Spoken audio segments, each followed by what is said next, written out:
So Carla, a good start to the season, a perfect start in terms of results so far. 5 from 5 in League and Cup. How do you assess it up to now?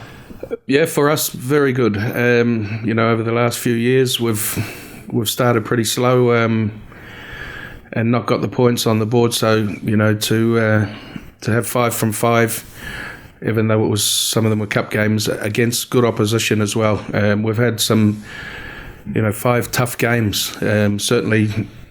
Teams that are going to be challenging in our league, we've played them all, apart from Dewsbury. So, good start without being great. We've been lucky in a few games, but it's like Rich always says to them, don't play the scoreboard or the clock. Just continue playing the process, and the boys have got the job done. Games last 80 minutes, and we're playing for 80 minutes.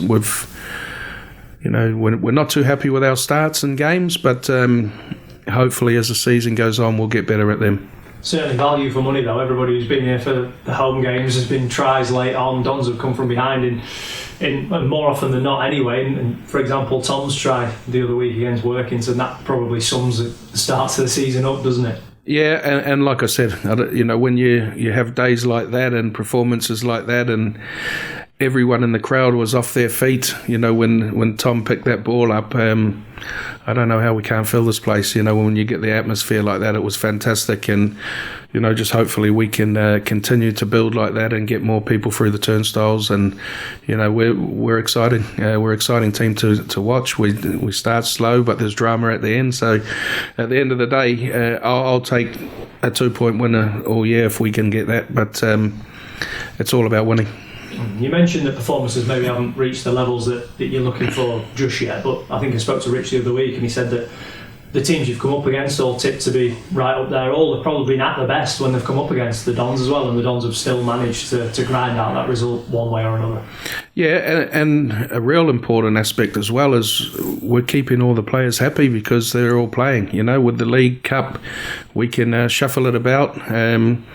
I think once we get right into the full league swing of it, and we have our best 17 every week and get some continuity there, we'll be even better. But when you're changing the team around most weeks, it's also difficult. But we're still getting the job done. So, like I say, with whoever's come in and played, it's tough for the coaching staff because they're all putting their hands up. But as long as we stay healthy and fit, and I know Rich and Plumey that they're big fans of picking their best 17 for every game, but we've been fortunate. We've had cup games and league games, so they have been able to keep everyone fresh and give everyone a go.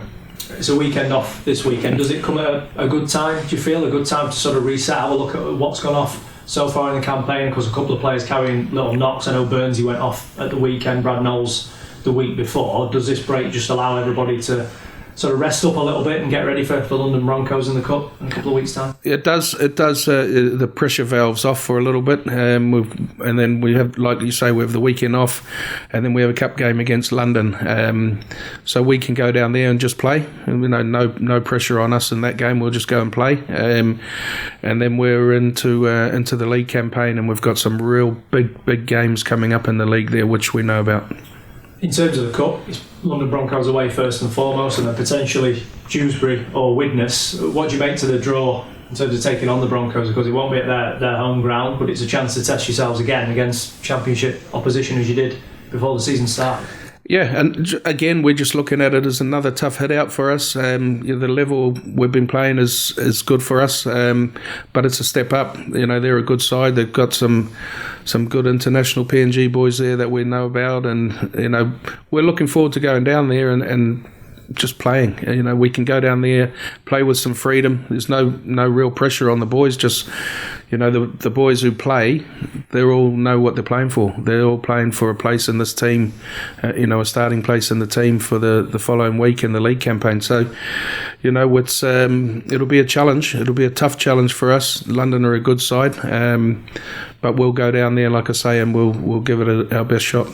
One or two players have come into the building, Jack Potter and Max Clark, over the past couple of weeks. Is there still that sort of scope of, as the season goes on, assessing where might need a little bit of influx of quality at times? Yeah.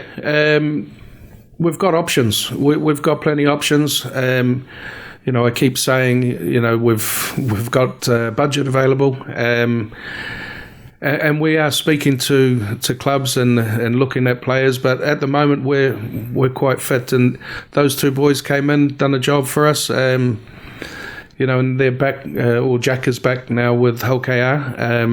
But we've had a look at him. If Rich needs him and needs to call on him, we can do that.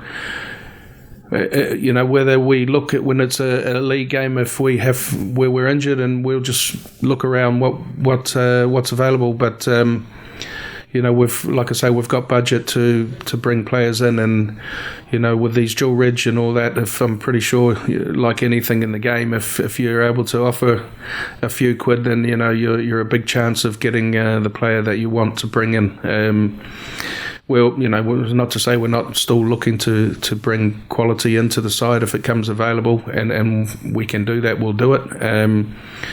Our only major injury concern at the moment, but he should be okay for back in the league season, is Brad Knowles. But he's had a scan, and we're pretty comfortable with where he is with it. It's manageable, be 3 or 4 weeks, so we should be fine with, he should be fine when we need him. 1 or 2 bits of housekeeping. One player who's not been involved so far this season, Watson Boas, after the story a few weeks ago about him wanting to remain in PNG. What sort of update can you provide on that at present? I know it's very, very difficult, isn't it? Yeah. Listen, we're liaising with the governing bodies. We're liaising with the club. Watson has got some advice, and we can't say too much, but hopefully these things take a little process, but hopefully it'll be resolved very soon.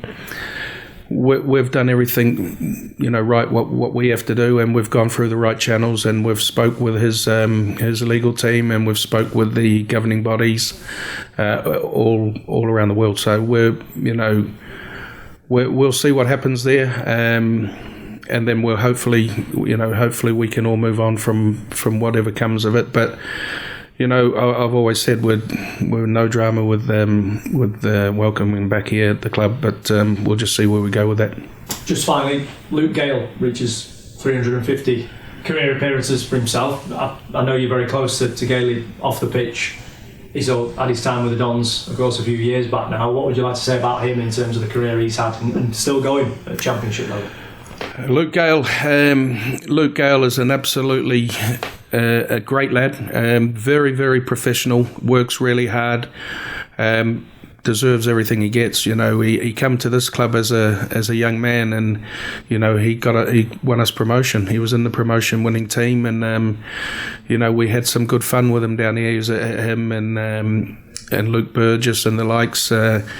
But to get 350 and still going, great achievement.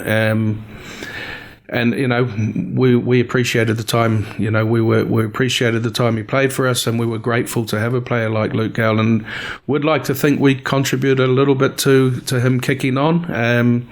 He always acknowledges us, so that we're grateful to that as well. But from myself and the whole club, we just want to say to Gale, 350, mate, unbelievable, still going, still probably plenty left in him, and well done on that.